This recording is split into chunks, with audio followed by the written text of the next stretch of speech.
to the extreme science of Troy Hurtubise. Remember Troy Hurtubise?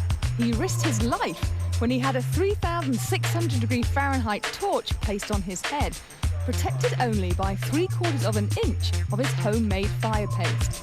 He did it in order to prove that his paste could withstand intense heat. Now Troy's back, and he's mad after witnessing wildfires ravage the West Coast. It makes me angry. There's no two ways about that. That I got to sit there and watch this happen when I know that the product's right there to save people's lives and to save houses. The product, of course, is Firepaste, and Troy wants to illustrate his point with yet another extreme demonstration. All right, so what we got here is a mock-up of a house, California style. We've got all the combustibles and all the necessities that are on a house for a forest fire. You've got a wooden structure, you've got wooden shingles, you've got your tar shingles, which is a combustible, you've got your plate glass window in the front, you've got combustible plastic in the back, you've got both kinds of vinyls, or sidings. Vinyl siding here, aluminum siding on the back, and of course the entire structure is wood. Inside is Barbie's sister Elise. I don't think we're going to be able to save her because it's not treated with fire paste. Within 2 minutes, the unprotected house and Barbie's sister, Elise, are fully engulfed. Troy then proceeds to burn an identical house covered with a mere 1/8 of an inch of fire paste for a full 10 minutes. A thermometer measures the temperature inside the house. This is the fire coming in, 2,000 degrees. This is shooting out. We've measured this at 20 miles an hour. That's how fast this flame's coming out. Now, what we're doing is we're taking away one of the key components to the fire triangle, which is fuel. Troy envisions neighborhoods in the path of a forest fire being sprayed with a thin layer of fire paste, effectively starving out the fire. And according to Troy, cleanup is a breeze due to fire paste's only weakness, water. Oh, look at how it's just, see? It turns back into a paste. See? I'm already into a layer. See? It's just paste now, which is fire paste. This is its natural state, and when it dries, see, I'm already sloughing it off now. There. It turns to the paste. This is what's going to happen on your house.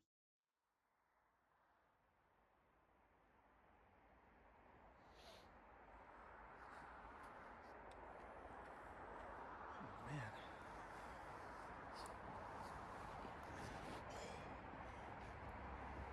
It's a cold one out today. It's been about minus 30 lately in North Bay. Not quite today, but a little bit later now. Oh.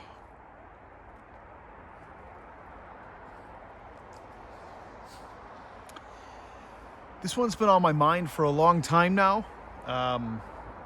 Don't think I'm going to be able to do it justice, but this is a big one when you want to talk about my father, Troy Hurtubise, and the innovations and some of the things that he accomplished. And I thought that I don't want to say that there's no better time than now, because it's not a good time, especially for those in Los Angeles with the fires. Those have been going on for a few weeks now. It's absolutely a horrific time, but there's no better example than what's going on there right now for Firepaste. Firepaste, to sum it up, was imagine almost a clay. It was created, it was baked, a number of polymers and solutions, bake it in an oven, and you would have almost like a tile, crude, kind of, it looked like cement, to be honest, or concrete, smooth concrete. The genius of Firepaste was that you could take a remarkably thin piece of it, smaller than a 1/4 inch. You could coat something in that, and then its ability to reflect or dissipate heat was absolutely unheard of, especially in the early 2000s. It was actually the space shuttle disaster. I think it was the Columbia, and what happened there on re-entry, and it exploded, that caused my father to try and create a solution, if you will, to space tiles, and he did. He created something wonderful. Now, whether it would have been useful as a space shuttle tile, I'm not saying that. However, what he was able to do was almost unheard of in science. I believe he actually did have a few scientists down at his lab as well, and they just couldn't figure this thing out. I'm sure NASA has something, especially at that time. Certainly they did have something similar, better in some areas, of course, and worse in others. One of the greatest things that you could do with Firepaste, or I guess one of the greatest qualities of it, was that it was relatively inexpensive compared to what NASA was doing. Using oddly simple ingredients. My father was able to create this in a garage, essentially, if you really want to boil it down with a box of scraps. And that was the big one. When you talk about Troy Hertzebees, you can discount or throw away a lot of his innovations, but there's a few that really did work, and unfortunately were undermined by his inability to get out of his own way.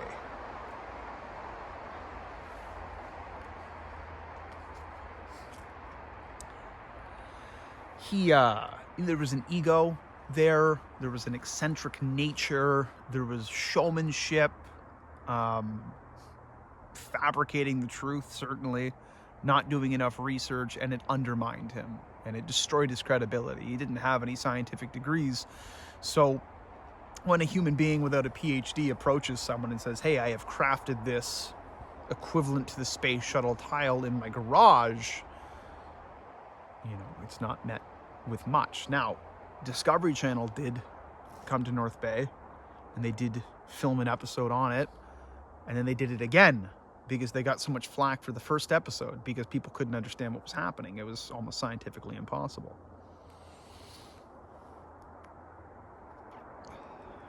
He took a very thin piece of Firepaste.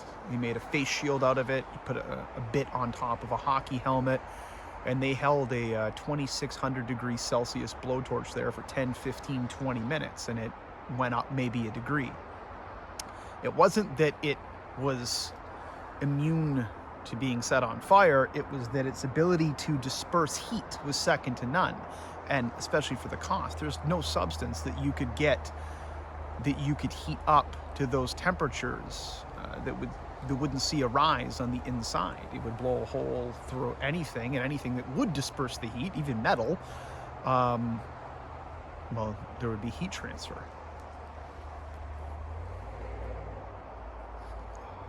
On the second episode for Discovery Channel, he was trying to get into house fires. I think Canada at the time was experiencing some pretty brutal wildfires, forest fires, and they were burning homes down. I think that just happened recently in, I'm going to get it wrong, probably Alberta, and of course it's happening right now in Los Angeles and other parts of the world. The concept was that you could spray it like a foam onto homes and other property in general that you want to protect. The fire would roll through. Firepaste wasn't going to catch on fire, and the biggest thing was the heat wasn't going to get through. Yeah, you can make something fireproof, but what happens to all of the heat? I'm not saying the forest fires, thousands upon thousands of degrees, but it was good up to that. So the concept was spray your house, almost like you would a fire extinguisher almost, cover it in the Firepaste, it'll harden, fire rolls through, and then you can just chip it off and wash it off. You can find that video right now on YouTube. I have the footage as well. I've got some of the B-roll behind it.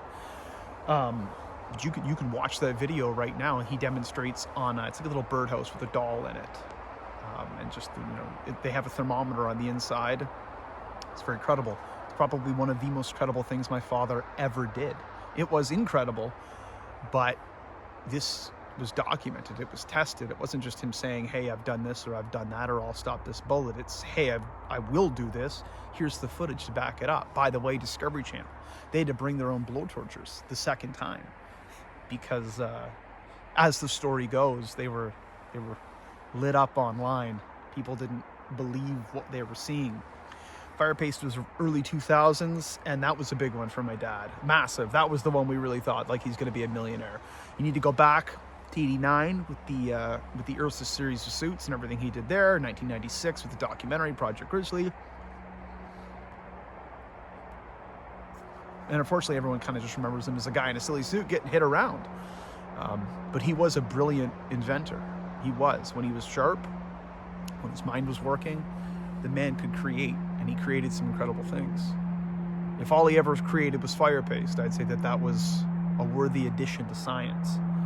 A couple things undermine that, almost conspiracy theory-ish-esque.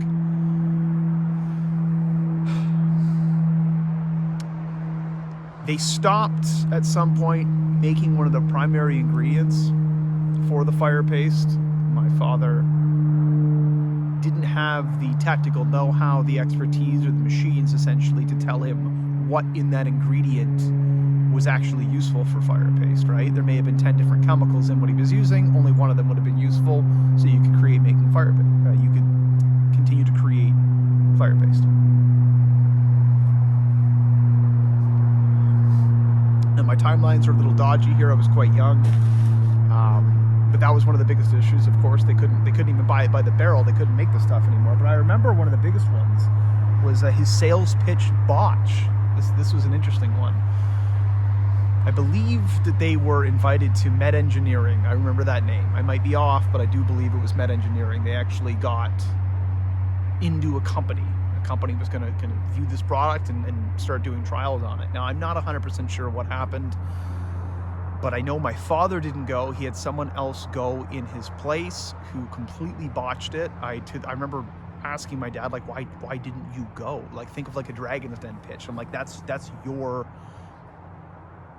your playhouse, man. That's what you do, is talk. You have the charisma. You can sell anything. Why aren't you selling this product? It's real. You don't need to falsify the claims. He was notorious for that. Even with the Firepaste, on the Discovery Channel video, he was going on about how it was non-toxic. We don't know that. I think there were chemicals in it that could have potentially been toxic and hazardous to the environment. Now, I don't know how bad, but it wasn't 100% biodegradable and non-toxic like he was saying.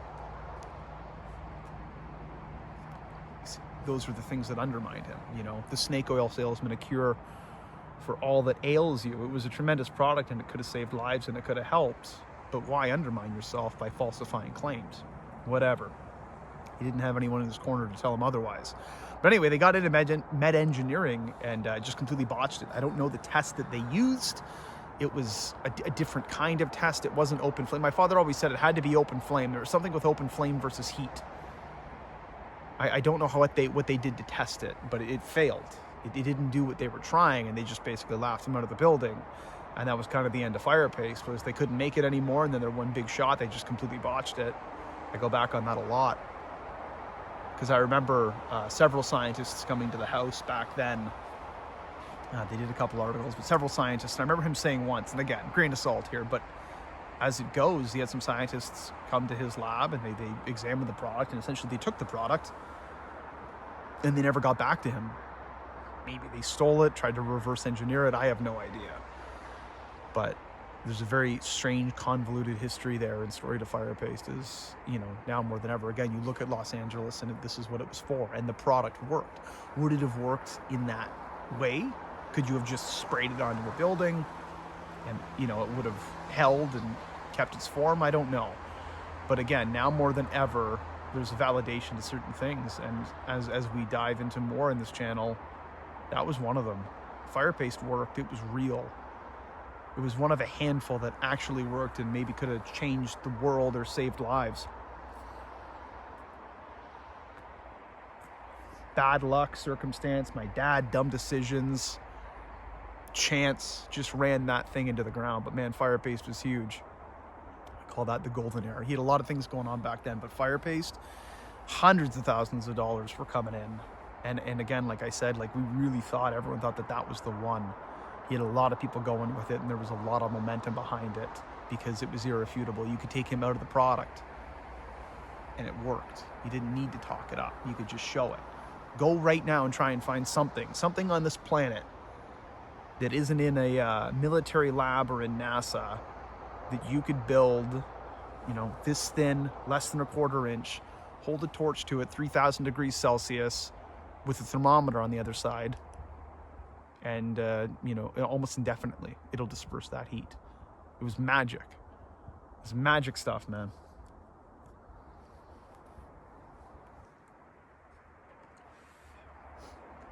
I think about that kind of stuff more often. And then again, like I just had my family come down to North Bay recently, and that's what they were talking about because of what's going on with LA. Like my uncle was there and he was talking about it. He's like, we were just talking about Firepaste. Like this is what your dad was trying to do. I'm like, I'm gonna make a video about it, man. It's nuts. It's uncanny. It's crazy. I used to have a sample of that too. I don't know where the hell it went. I don't think he even wrote the formula down, as the story goes. My uncle was telling me. He didn't even write the formula down. And he lost it. He forgot how to do it. I remember him saying that he tried to make an alternate substance called the FP13, which was an amalgamation of Firepaste and Hertzy. So fire retardant and incredibly strong. So basically, again, we'll go back to the armor. Make a suit of armor out of Kevlar, and it's also fireproof. There's so many innovations like that. Firepaste is a big one though, guys. I got some of the footage and hopefully more of that one day can kind of come to light. That's a crazy one. If you, again, I'm going to say it before I end the video. Out of everything my father ever did, some of it's bullshit. Yeah, he was a nutcase, I know that. All the internet and the trolls and people commenting and, you know, they don't know what's going on or they see it. They're like, this guy's a nut. He was a nut. He was crazy. But he could also be very smart. He's very intelligent. And he had a mind like no one else. And when it was working, the creativity, some of the things that guy was able to stumble upon. I say stumble upon because it's like, you know, there was no scientific background, so he didn't have that to help him. But it's almost like, well, I don't know. Terrence Howard did that Joe Rogan podcast recently with, who was it, the mathematician on there. And he said a lot of nonsense, but he created that. What the hell was it? It's like a drone, but it uses different shapes or geometry, and it can fly on several different positions. I don't know. I'm out of my element with that. But that interview just reminded me of my dad. I'm like, man, some of the things this guy's saying, Terrence in this case, are just crazy and incorrect, and they're going to piss a lot of people off. Eric Weinstein, I think that's who he was talking with. And some of the things he said actually made sense. That was my dad, man. There was a bit of an ego there, and he couldn't get out of his way, so he pissed a lot of people off. Because some of the things he said had merit. I'm rambling now.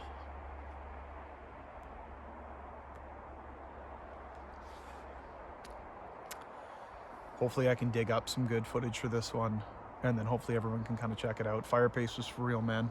I do believe with the Los Angeles fires and things like that, it could have saved lives and prevented billions of dollars in damage and destruction. And if it was able to go to a real lab and be looked at by actual scientists, I do believe that could have been a world-changing innovation. Crazy. Did it in a garage, man, with a box of scraps.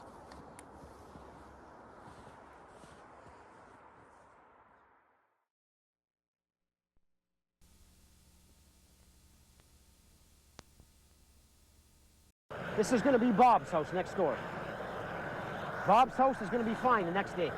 He's going to come out with his garden hose and a can of beer, and in 2 hours, he'll be ready for the football game.